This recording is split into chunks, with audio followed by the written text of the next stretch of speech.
Chers amis lunériennes, chers amis lunériens, bonjour. Nous sommes aujourd'hui le mercredi 19 janvier et avant que de vous relater le conseil municipal qui s'est déroulé le lundi 17, c'est-à-dire avant-hier, j'aimerais adresser un petit clin d'œil amical à une personne qui nous est chère, puisqu'il s'agit de Blandine Rioux, notre pharmacienne, une de nos pharmaciennes.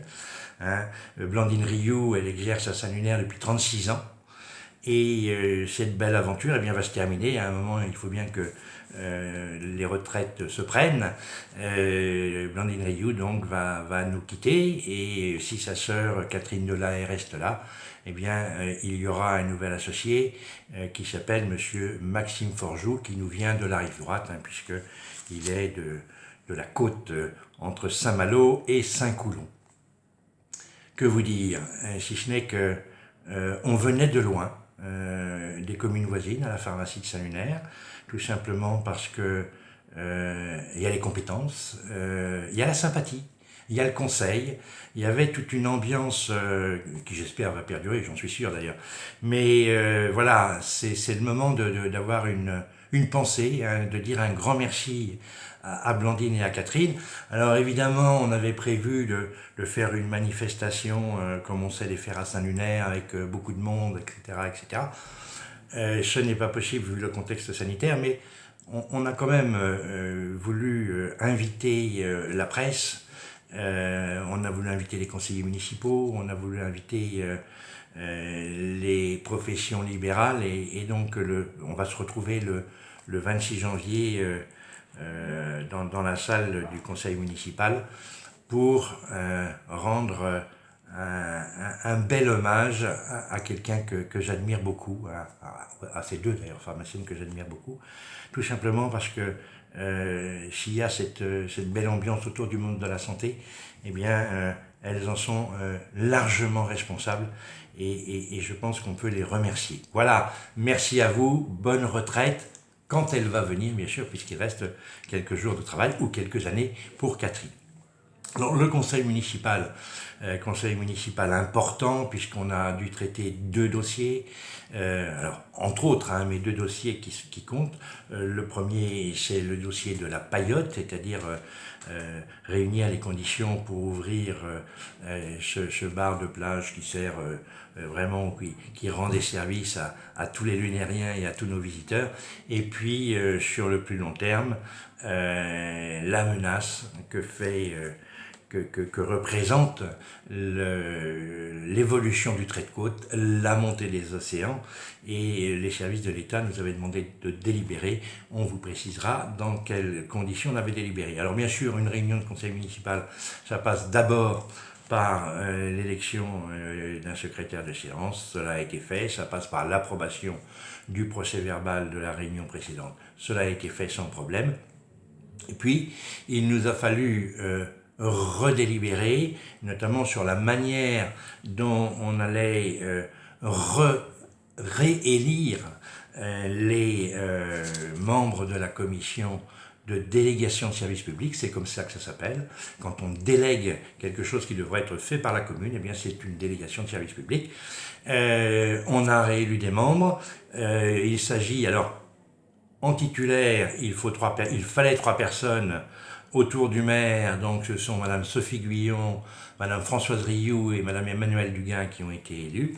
Et puis, en qualité de membres suppléants, eh bien, c'est encore des dames, Madame Muriel Caruel, Madame Amandine Brennan et Madame Frédérique Dièvre-Bergerot, qui, le moment venu, et on en reparlera tout à l'heure, eh bien, procéderont à la sélection des personnes qui seront admises à concourir, et puis ensuite sélectionneront le meilleur des dossiers.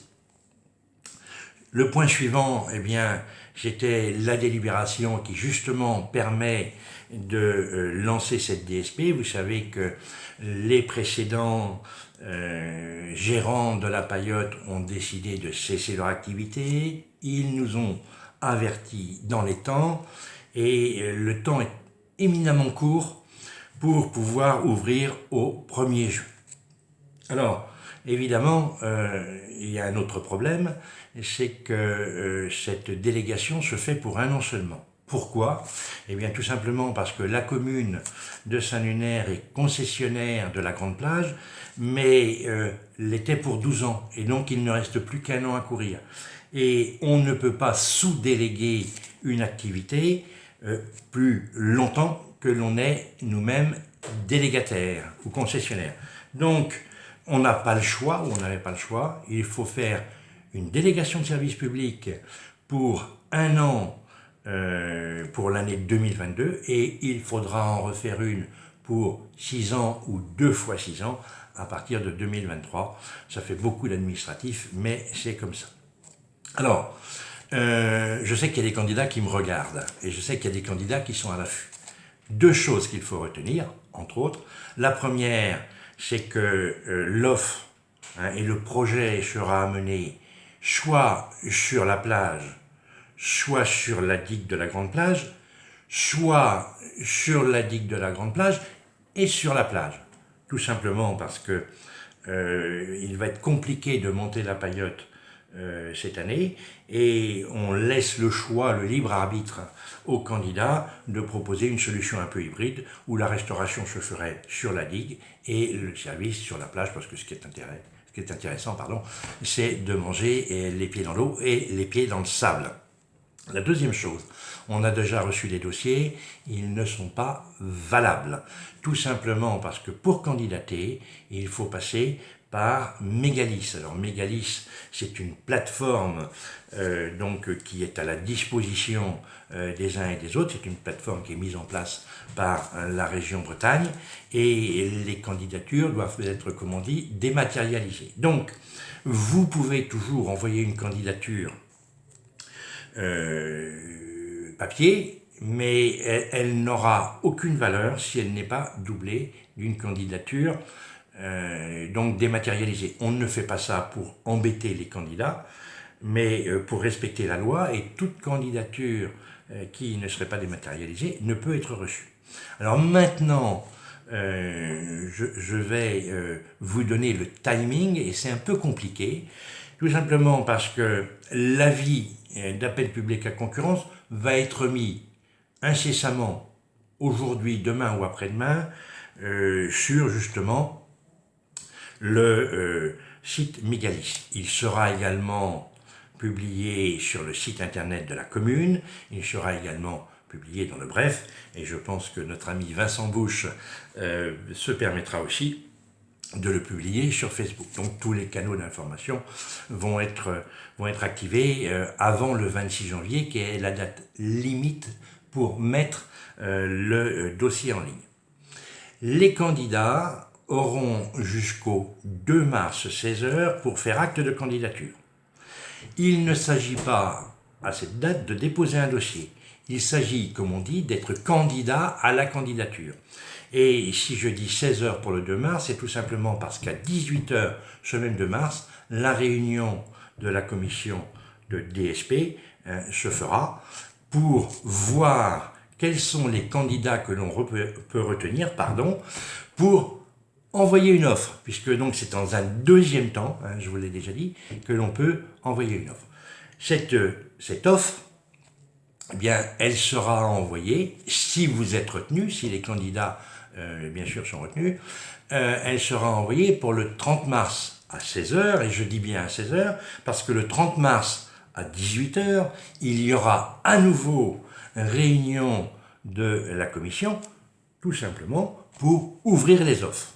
Ouvrir les offres, il faut ensuite prendre le temps de les analyser, et la présentation de l'analyse se fera le 6 du mois suivant, avec une sélection des candidats qui seront admis qui seront admis non pas à candidater, mais qui seront admis à discuter avec le pouvoir adjudicataire. J'en perds mon latin, vous voyez.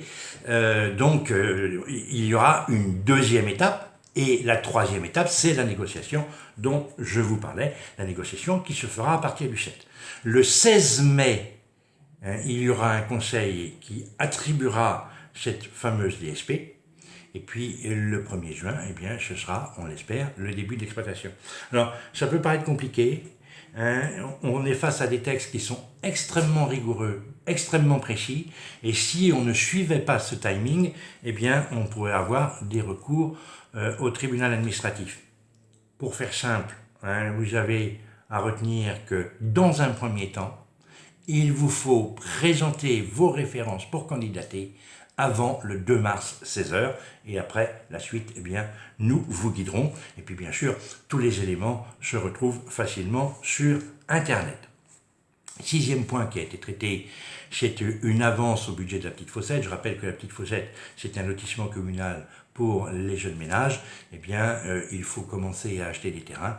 Et donc, des terrains, ceux que nous n'avons pas, c'est ce qui a été fait l'an dernier. Et donc, il faut faire une avance pour régulariser cet achat. Ensuite, eh bien, il a fallu calculer combien on devait facturer les travaux faits en régie. C'est très simple, 1 heure de salarié à Saint-Lunaire, ça coûte 21 €. C'est le tarif qui a été adopté par le conseil municipal. Le point suivant, eh bien, le point suivant, il est très important. C'est le fameux recul du trait de côte. Alors, vous savez, ce n'est pas nouveau.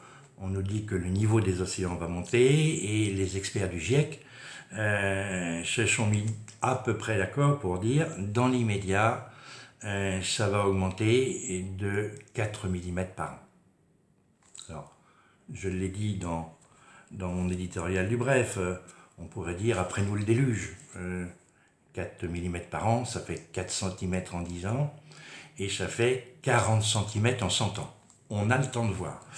Sauf que, à part que, c'est l'estimation minimum et les experts du GIEC pensent que la croissance va être exponentielle.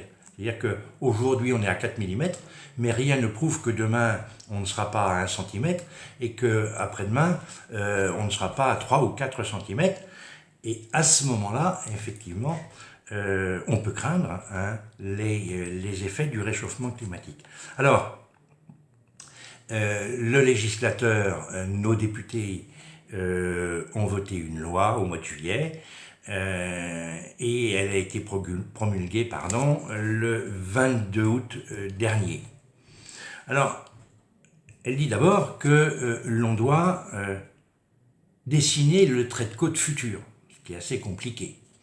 Elle dit aussi que les terrains qui seraient pris par ce trait de côte dans les 30 ans deviennent de facto inconstructibles. Elle dit aussi que les terrains qui seraient dans ce recul du trait de côte entre 30 et 100 ans restent constructibles, mais que les propriétaires qui les construiront devront consigner auprès de l'État le montant de leur démolition quand viendra le temps de les démolir. Vous voyez que c'est quand même un peu inquiétant et qu'ensuite ça peut donner lieu à un certain nombre d'interprétations, notamment pour les propriétaires, auxquels on sera amené à dire à un moment, eh bien, vos terrains ils vont être repris par la mer dans 30 ans, dans 60 ans et dans 70 ans. Il faudra que, bien sûr, les études soient argumentées et charpentées. Alors, on a reçu un courrier de M. le sous-préfet le 14 décembre qui nous demandait de délibérer sur la volonté de devenir commune socle avant le 17 janvier. Alors, la commune socle, c'est simplement une commune qui prend l'engagement de rentrer dans un processus que l'on connaît bien, études, travaux, etc. etc. En Ille-et-Vilaine sont concernées 3 communes, Saint-Malo, Dinard et Saint-Lunaire. Et puis, sur la communauté de communes, est également concernée la commune de Lancieux, mais qui est, elle, en Côte-d'Armor, et qui répond à une autre préfecture. Le moins qu'on puisse dire, c'est que la décision paraît bien subite et qu'on ne nous laisse pas beaucoup de temps pour prendre notre décision. Alors nous avions demandé par l'intermédiaire de l'ANEL, qui est l'association nationale des élus du littoral, un report pour pouvoir délibérer en toute conscience des problèmes, parce que délibérer, bien sûr, mais on manque totalement d'informations. On a une application du BRGM qui nous montre ce que pourrait être la montée des eaux en cas d'élévation de 0,50 m du niveau de la mer, en cas d'élévation d'1 mètre, d'1,50 m, de 2 mètres, de 2,50 m, de 3 mètres, de 3,50 m et 4 mètres. D'un autre côté, on ne nous livre aucune hypothèse. C'est plutôt à nous de choisir et je pense que là, il va falloir que, comme on dit, on accorde nos violons. Ensuite, quelles études va-t-il falloir faire et comment vont-elles être financées? Donc, on a délibéré, bien entendu, parce qu'il fallait délibérer, mais on a délibéré en s'abstenant, hein, tout simplement parce qu'on estime n'avoir pas tous les éléments pour délibérer en toute sérénité. Et en plus, vous savez qu'il y a ce qu'on appelle la taxe GEMAPI, hein, gestion des milieux aquatiques et prévention des inondations, qui serait applicable l'année prochaine probablement à l'ensemble des habitants de la communauté de communes. Ce n'est pas une nouveauté. Les habitants de Dino Agglomération la payent, les habitants de Saint-Malo Agglomération la payent. Hein. Donc, cette décision, si elle doit être prise, englobe l'ensemble des habitants des communes de la communauté de communes et on ne pouvait pas délibérer sans avoir l'aval des communes qui sont concernées d'abord, c'est-à-dire Dinard et ensuite Lancieux, et puis ensuite sans avoir un avis de la communauté de communes que l'on ne manquera pas de solliciter. Voilà, je pense qu'il ne faut pas s'inquiéter outre mesure, mais que d'un autre côté, il faut être très vigilant. La cartographie du BRGM que l'on a consultée montre qu'il y a des endroits de Saint-Lunaire qui, en cas d'élévation d'1 mètre du niveau de la mer, se retrouveraient en dessous du niveau de la mer. Il y a une petite partie à Longchamp, et puis il y a aussi une petite partie au Marais. Donc il va falloir aussi rencontrer les riverains et puis expliquer quelles est les démarches que l'on envisage. Voilà, donc sujet très sérieux, il ne faut pas angoisser outre mesure, mais il faut rester bien sûr dans une ligne de vigilance, hein, et de vigilance bienveillante bien entendu pour les propriétaires. Le point 9, c'était la mise à disposition d'équipements sportifs, c'est en fait la nouvelle signature du contrat qui nous lie au tennis club, qui est resigné pour 4 ans. Hein, donc à titre gratuit, avec les obligations des uns et des autres, le propriétaire et le locataire. Ensuite, la mise à jour du tableau des effectifs avec 2 embauches pour remplacer des départs en retraite. Et puis, une délibération concernant les avantages en nature. Dernier point, la présentation des lignes directrices de gestion, c'est autrement appelé la gestion prévisionnelle des emplois et des compétences, sur un conseil qui s'est terminé dans la bonne humeur, bien qu'il n'y ait pas eu de pot de l'amitié, circonstances sanitaires obligent. Un dernier petit point, c'est un rappel sur l'inscription sur les listes électorales. Vous pouvez voter pour les élections présidentielles à la condition expresse de vous inscrire avant le 4 mars prochain. Voilà ce que je voulais vous dire. Je reviendrai bien sûr le mois prochain pour commenter le conseil municipal. D'ici là, eh bien, écoutez, soyez prudents. Hein, je pense qu'on est en train de vivre les derniers moments de la pandémie, donc on l'espère tout du moins. Et puis, passez un bon mois de janvier, un bon début de février avec les fameuses vacances de février. Et puis, n'oubliez pas, à Saint-Lunaire, on vous aime. À bientôt!